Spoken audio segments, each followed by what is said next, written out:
Hi everyone, Jesse here with eTrailer. Today we'll be taking a look at and I'll show you how to install the Blue Ox custom fit trailer hitch receiver on our 2023 Buick Encore GX. Adding a hitch to a car like the Encore GX really makes a ton of sense. It is a smaller car, so it's always nice to add some extra storage space onto the rear of your vehicle, and with a hitch you can do that. Once you have this hitch on, you can throw on accessories such as a bike rack or a cargo carrier, or you can even do some light duty towing with it. Just remember, if you plan on doing any kind of towing with your vehicle, you will need to add on trailer wiring to keep you safe and legal out there on the road. Now our hitch installs behind our fascia here, so the only thing you'll be able to see is the receiver opening. And that receiver opening is your standard 2" by 2" opening. That's going to fit most of your accessories. And behind that we have another standard 5/8 inch pinhole. The pin and clip are not included with the hitch, however we have many options available here at eTrailer. Also, any accessory that you add on will most likely come with one included.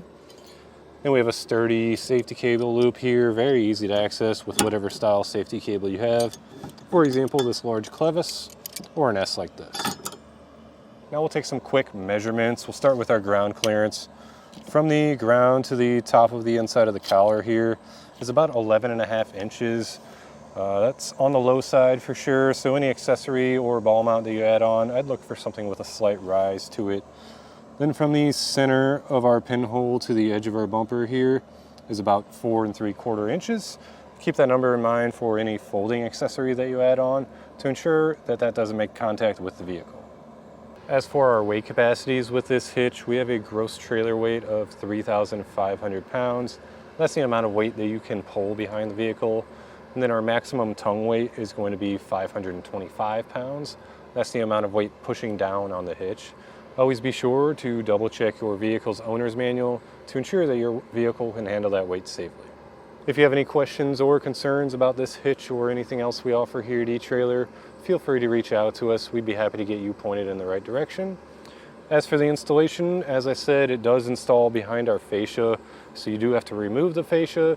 So I understand if that's not something that you're looking to do yourself, check out our dealer locator. You can find someone local to you that would be happy to get this set up for you. If you are looking to see how this gets installed, then follow along and I'll walk you through the process. To start our installation, we'll be removing our tail lights here. So we have this plastic cover. I'm going to pop these round pieces off with a flathead screwdriver.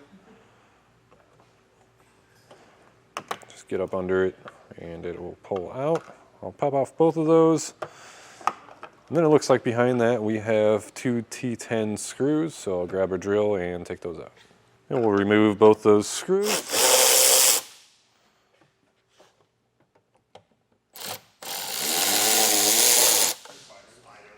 And with those backed off, we'll be able to pull our tail light out. It's just going to be held in by clips.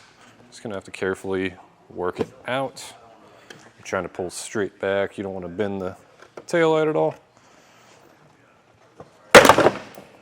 Get that popped off. And then on the back side here, we'll have a couple of bulbs that we will just simply remove, so that we can set our tail light aside. This third one here is actually not a bulb, it's wired in, but you can remove the plug. You just have to use a flathead screwdriver to depress this pin, and then you can pull it out, and at this point we can set our tail light aside. And we also have a couple T20 screws to remove in our bumper here. One on this side, and one on this side. Inside of our wheel well here, we have 2 more T10 screws to remove. There's actually 1 more of those screws right here. We'll get that removed.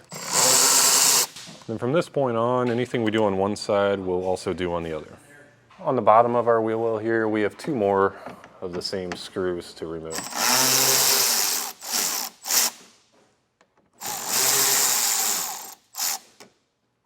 We need to pull back on this piece here. It does take quite a bit of strength to get the clips to release. It just helps to kind of push with one hand on the bottom of our fascia and pull out with the other. And we'll work it up. We don't have to take it all the way off. We just need to get it past our fascia so that we can remove a couple screws that are holding it on.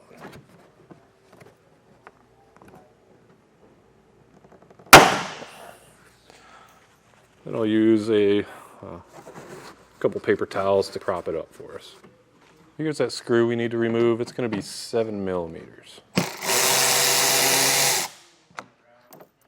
Now on the bottom of our fascia here, we have some push pin fasteners to remove. There's going to be 2 on each side. I'm just using a flathead screwdriver to get up under that centerpiece, and then the whole thing will come out. There's 2 there and 2 over here.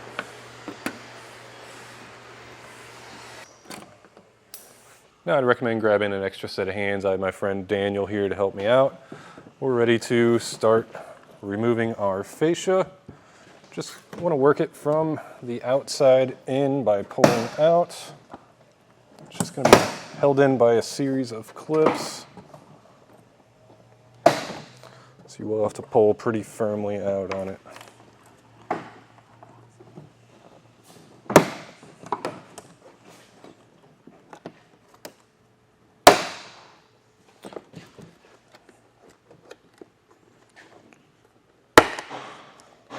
Once you get to the taillights, you can kind of lift up around the clips to get them to release.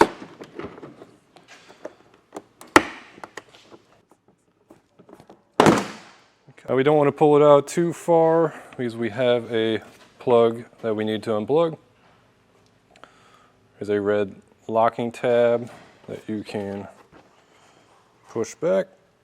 So it helps to have a flathead screwdriver to push it. There can be a lot of stuff built up in there that holds it in. And then we can push down on our tab. And once again, it may fight you just because of the dirt that's built up in there. I might use a screwdriver to help me push that down.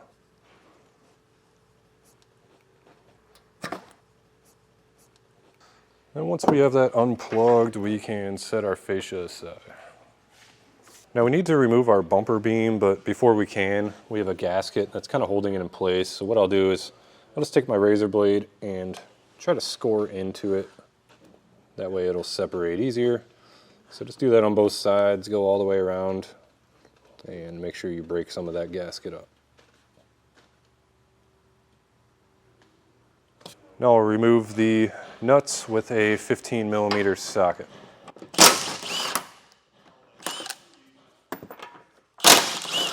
There's going to be 3 on both sides.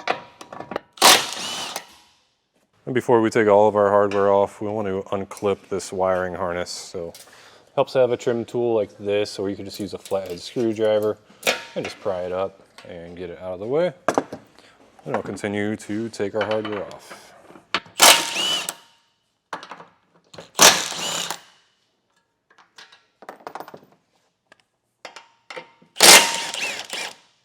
Even though we scored it, there's still going to be some gasket tucked up inside of it, so just try to get a pry bar under there and just work it out. Just be careful working with the pry bar that you don't hit anything that you aren't planning on hitting. So I pop that one side off. I should be able to pull this side all the way off. And we'll set that aside. With our bumper beam off, we are going to apply some silicone around our hole on both sides. You can be pretty liberal with it. Just cover it up. It's going to create a nice watertight seal.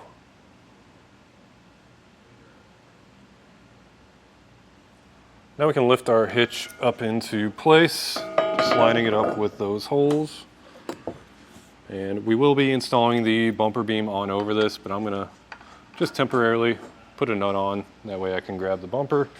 With our bumper beam, I did cut off some more of that gasket was on there because it is a pretty tight fit over our hitch, but you have to go bring the bumper up and then kind of get it down into position. And once we get both sides lined up, I'll remove that nut and we can get it bolted on. We got that nut off, now I'll replace it. We'll have to kind of push against the bumper and the hitch to make that thread on. And we'll thread another one on the other side and we can get the rest of our hardware on. Now we'll take our 15mm socket and tighten those down.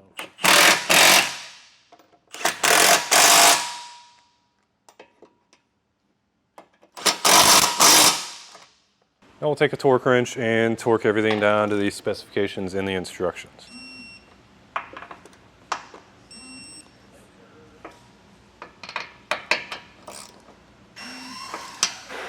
Before we can reinstall our fascia, we need to trim it out.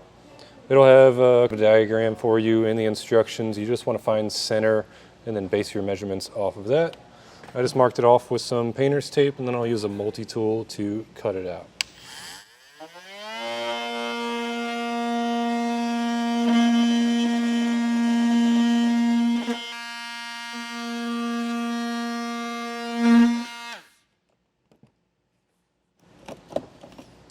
And we'll pop this out and I'll come back through with a razor blade to clean up that cut.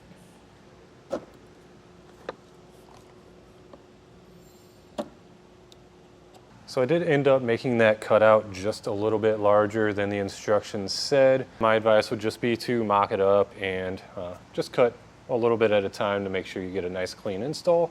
But other than that, all that's left is to reinstall our fascia. It's just the opposite of how we took it off.